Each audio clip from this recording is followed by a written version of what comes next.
You've probably set a goal that looked absolutely great. Maybe it used SMART. It was strategic. Maybe it even excited you a little bit when you wrote it down. But for some reason, you just didn't stick with it. Have you ever wondered why? Well, today I'm going to share one ingredient in goal writing that most people completely skip. And I'm pretty sure that's why. Last episode, we talked generally about why goals weren't working. You can listen to that by clicking the link that's appearing above my head right now. And one of the big reasons that we talked about was embodiment, embodying the goal and feeling into it. Because often goals are set from the wrong place. They're set from pressure, not desire. And when you write your goal, I guarantee that your body is sending you signals, whether that is, yes, this is awesome and exciting, or oof, feels a little bit ugh. And if you're not paying attention to those signals, you're in danger of either writing a goal that you are never going to achieve, or writing a goal you really want to achieve and not getting the support you need to reach it. I've seen this with my clients, and I've done this myself time and time again, because we love a good strategy, right? But you know that I believe that with strategy, we also need a little bit of intuition and inner work. So what we'll do is we'll set a goal that sounds really good, really perfect. There's no such thing as perfect. And on paper, it looks aligned. But when we dig deeper, there's no real felt connection. There's no sensation in the body that is good. And here's what happens. As a result, whether it was a vision board, a SMART goal, a KPI, it just gets swept under the rug and we go chase something else. When I say we, I mean I. Whoops. Okay, there's no sensation in the body, or there is, and it's a sensation that makes us want to run. It's triggered something. They lose motivation, or worse, they work really, really hard. They're feeling quite burnt out, but they hit that goal and it doesn't feel good. They don't really get why they did that, and they're not feeling like celebrating. I've been there too. Because hitting a goal is great, but it's even better if it feels awesome, right? The reason that happens is most of us set our goals intellectually. I used to do this a lot. I was very in my head, intellectual. But the body is the thing that signals to us. It's where fear, it's where imposter syndrome, it's where excitement and passion are held. It's your nervous system that holds the key as to whether this goal is going to be great or not. And it's also your nervous system that will sabotage you if you get it wrong. So, embodiment helps you to identify, get clarity and confidence that this goal is awesome. And when I reach it, it's going to feel amazing. And that means you can just trust the process. You can have a bit more flow.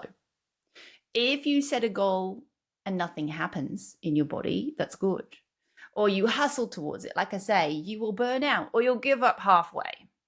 It's not because you're unmotivated. It's not because you're lazy. It's not because you don't know what to do. It's because you didn't feel safe to pursue it. Something in you was stopping you. Self-sabotage, consciously or unconsciously, was happening. Can you relate to that? I definitely can. That disconnect is why so many goals don't work.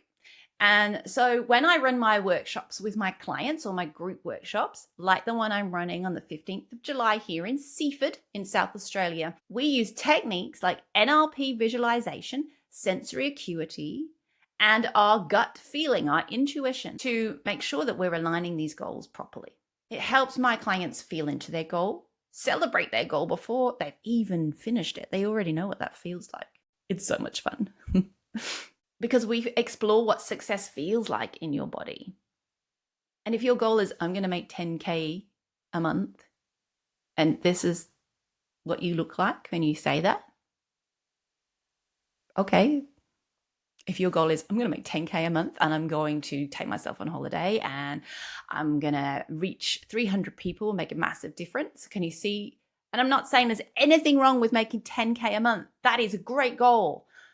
And it's important. As we've said before, KPIs are important. But if it doesn't light you up, why not? Let's get into that, right? So, because if that is your goal and it doesn't light you up, like I say, we need to work out why. Because something is stopping you reaching your goal. Something does not serve you in your programming. Your nervous system is going to sabotage you. So I want to work with you to get a goal that makes you excited, that you've already felt into, that you already know what it feels like, looks like, sounds like, smells like, I don't know, before you've even started. It's completely embodied. So what would it feel like literally feel like to reach one of your current goals? I want you to comment below and check in. Are you noticing anything stirring that's exciting? Are you noticing anything stirring that is a bit of a signal that your nervous system isn't quite there yet? Reach out to me if you want to have a conversation about it. Use the link in the description below. It's really interesting, isn't it? And again, this is exactly what we're going to do in our goal setting workshop on July 15th.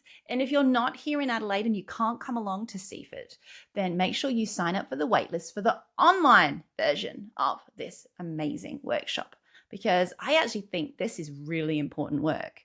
You do too, don't you, right? You're listening to this thinking, holy majoli. Okay, so next episode, I'm going to dig into what success feels like. And it's fascinating, because this is a question I get asked a lot when I'm on podcasts. What is success to you? And I want us to talk about what success feels like for you. I want you to be able to define that and have this sort of measuring stick as to whether these goals you're setting are anything like what success feels like for you. So if that's exciting to you, hit subscribe. And if that episode's already out, it'll be just up here to the side of me. And of course, I would love to see you in July 15th in Seaford. Head to the link below and come and join the waitlist for the online course. Can't wait to see you next week for Inner Business. Take care.